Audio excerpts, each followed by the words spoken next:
What's good, YouTube? This your man Spill Dog. I see what Keith Thurman was saying. Get him off the shelf. He ready to get out there and fight, or let him go.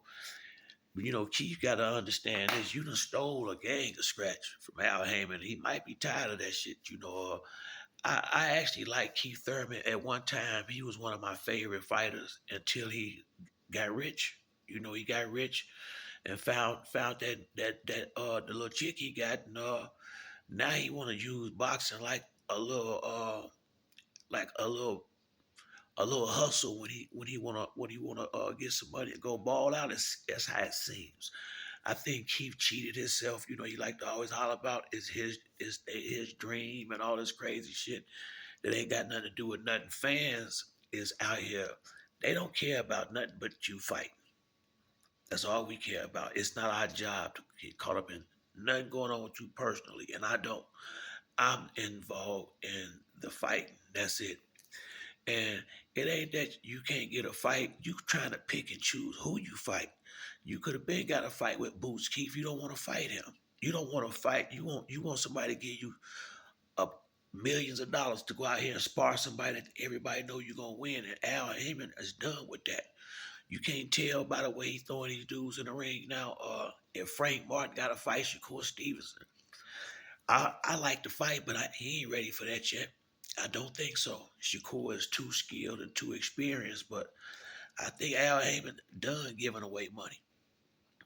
I really do. Keith Thurman was the king of the tune-up, $1 million. So I don't know what they paid to go out here and beat up somebody and then have a fight. That shit over, Keith. You're gonna have to come out here and fight Boots.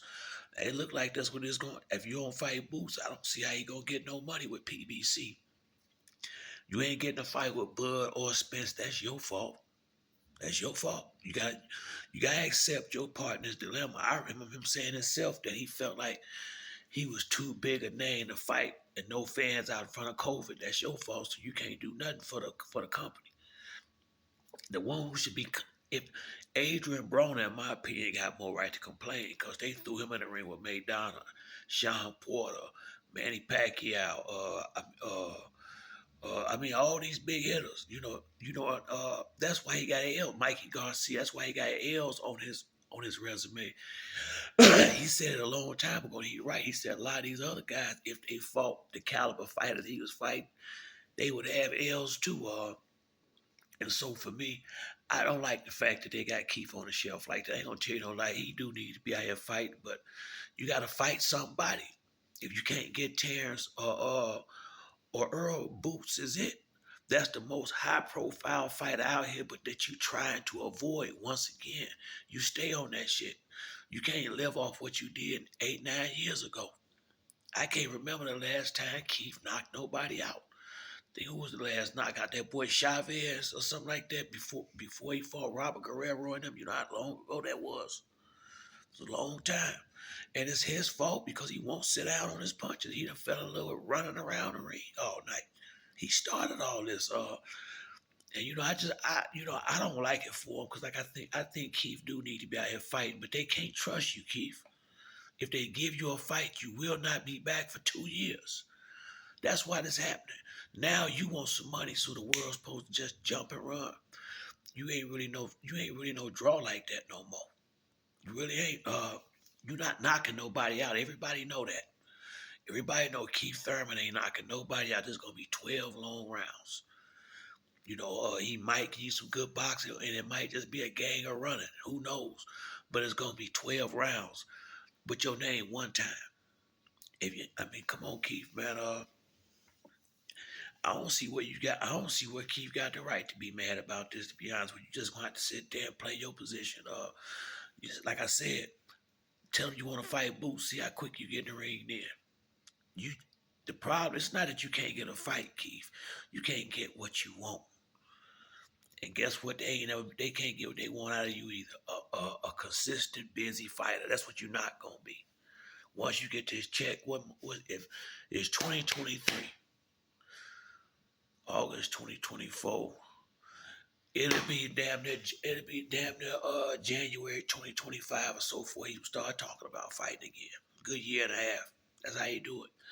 Al sick of that shit, Keith. You know, and ain't nobody finna play that game with you no more. You done got old now. You're in your 30s. This shit about over. You know, I mean, it's a sad for you to have just a little bitty number of fights when you, I mean, the trajectory he was on and the role you was at. I mean, I can't believe you did this to yourself. And I hate to say it, you know, Earl's career is damn near mimicking his to some degree. I hope Earl get back busy because when you ain't, you know, you can't wait till you get to the highest level to start not wanting to fight. To start wanting to fight once every other year. These guys out here trying to be what you was trying to be once upon a time. They coming for that chip. Ain't nobody playing out here but some of these older guys. Y'all want to sit up here and lay up with these women and stuff like that. That's cool. You finna start getting your ass whooped. Simple as that. I mean, you gotta keep the main thing the main thing. Now, if laying up with these bras is how you got rich, then keep doing it. But if boxing is what got you rich until you quit, that shit gotta be like third or fourth on the list. You know, so I don't know, man. I hate it for Keith too, but I don't see him getting off that shelf no time soon unless he get in there and fight boots. But that's it for me on this video. If you like the video, hit the like and subscribe. To the next time, it's your man Spill Dog. I'm out.